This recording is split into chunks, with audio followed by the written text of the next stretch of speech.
Welcome back to Men in the City. In today's video, I want to talk about individualism versus the Brotherhood. Before we delve into the subject of this video, which is really about the dangers posed to men in the modern world today, or at least by the legacy structure that I've talked about at length, the gerontocracy, the beta tyrants, wokeism, feminism, all of these forces that have sort of blended into a cocktail of emasculation for men. I want to reference a literary figure as a way to think about how men should deal with this problem, how we as modern men and how masculinity should be to some degree reinterpreted so that we can survive and thrive in the times ahead. I don't have to tell most of you that it's a very dangerous time for men right now. I, on a routine basis, meet particularly young men that have either been fired from jobs or they have been outcast for being men, for saying things that might be potentially offensive or politically incorrect, or even being more aggressive than the feminized or betatized bureaucrats around them. So what can we do about this and how should we think about it? That is what we're going to talk about today. To do so, I want to reference a literary character named Howard Roark. And Howard Roark is a figure, the protagonist, you might say, in a very famous book called The Fountainhead. The Fountainhead is an Ayn Rand novel about individualism, about masculinity, in a sense, fighting bureaucracy, fighting corporatism, fighting socialism, all of these things that we're dealing with today. And so I want to read some of the statements that Roark makes at a trial in which he has to respond to a smear campaign against him in an effort to destroy his individuality, his creativity, and so forth. And we'll use that as the starting point to discuss how we as men might deal with some of the pitfalls that we face today.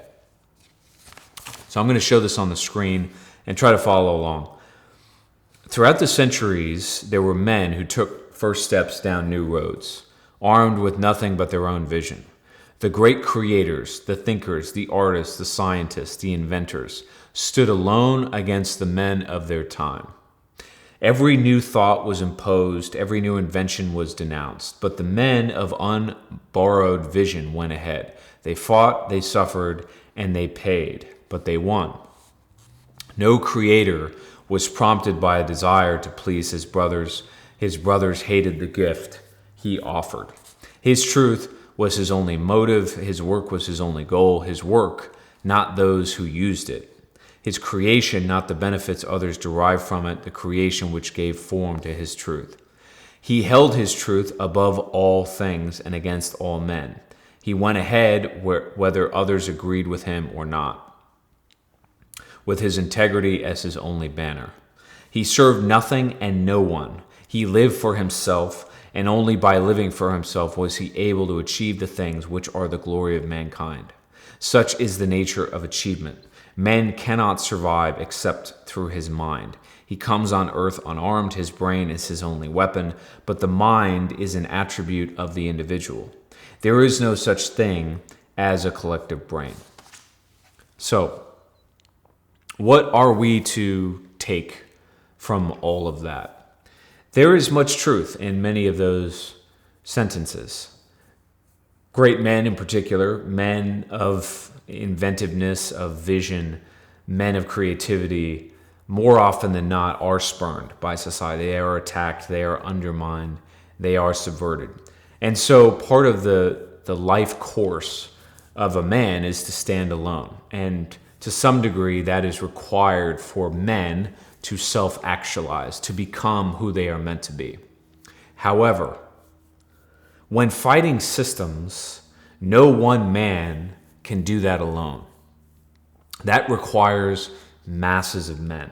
It requires mass movements. It requires mass awakenings. In short, it requires a brotherhood. And that is the weakness in this monologue. That is, I think, the cognitive dissonance or the improper framing of what Howard work says. And so what we confront today, the bureaucracy, the feminism, the corporatism, the betatization, and so forth, that cannot be fought by individual men alone, by strong men alone. It requires a brotherhood.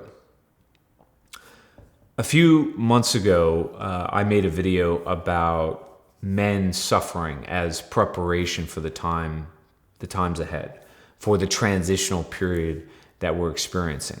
And a lot of men responded favorably to that video, but they said, it's all fine and good for us to validate the feelings of loneliness and isolation and whatever, and it's all fine and good to talk about community, but I don't have any community. That was a lot of the feedback that I got. And so the question becomes, how do you build community? How do you build a brotherhood?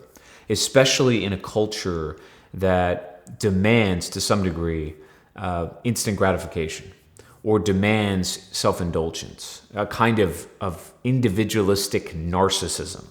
Because both are problematic, right? It's socialism and conformity and groupthink. That is a very dangerous set of ideas, to be sure. But so is rabid individualism. Because remember that in order for an idea or an invention or a creative endeavor to work, it requires teamwork. It requires community. It requires downstream adoption and assimilation by the society itself. So rabid individualism can be just as detrimental to your success as socialism.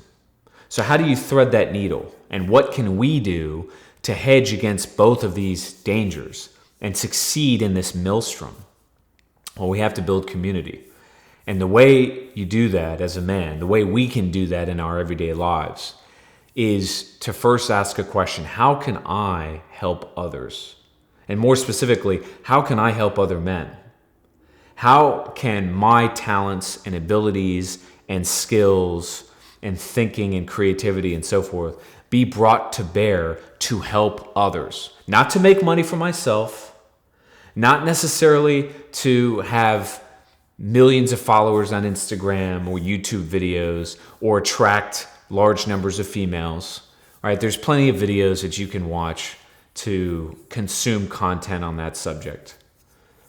But is that really what you should be doing right now? No. In my view, it's not. What you should be doing is leveraging the tremendous talent and intelligence and ability and self-sacrifice that you can bring to the table towards helping others. And at this time, towards helping other men. That is how you build community. That is how we overcome the dangers of feminism and wokeism and all the rest. And to be sure, there are plenty of men, perhaps even a majority, although I hesitate to say so, that will oppose you. Men that are go along to get along, conformists. They're always the majority. But those men tend to be weak. They tend to fold quickly. They tend to blow with the wind. They can be overcome. And so what we must do is turn away to some degree from rabid individualism. Not that we deny our individual characteristics or our will or our thinking or our virtues or our philosophies at all. No, we should consolidate around those things. But we should consolidate while acknowledging that our purpose, our mission, is best served by helping others, and specifically by helping other men. Think about the red pill as an effort to bring us closer towards a brotherhood, a broader community of men who we can lean on and who can lean on us. That is how we win. That's how we overcome. That is how we prevail in this very precarious time for men and masculinity. Stay tuned for more, and we'll talk soon.